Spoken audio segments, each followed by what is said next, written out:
सब भाई बहन के माँ प्रणाम बा। जय माँ की संगीत चैनल पे और लोग शुक्ला चैनल पे आप सबका तहे दिल से स्वागत बा। तो आज हम सब बहुत सुंदर सखी सोहर गीत लेके आई। पति पत्नी के नोक झोंक सोहरा।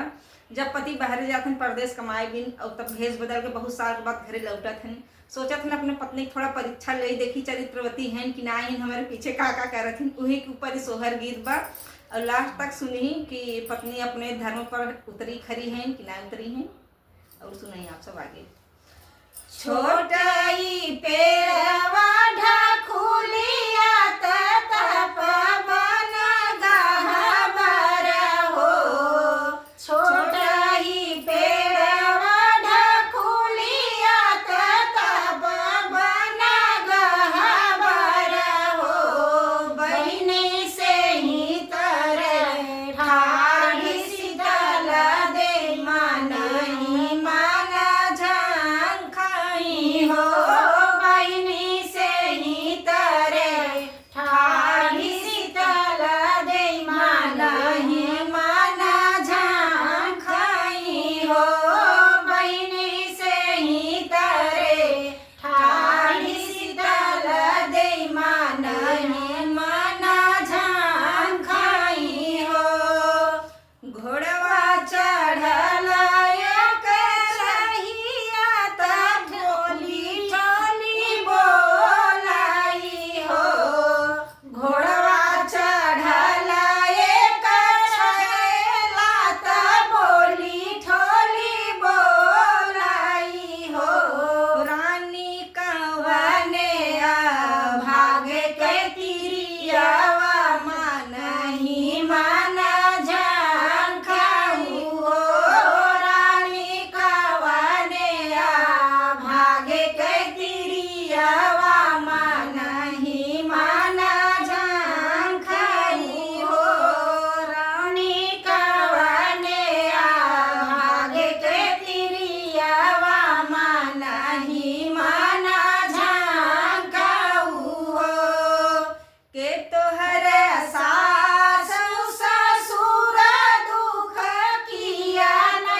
दई गए कूपा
बचन सुने छाएला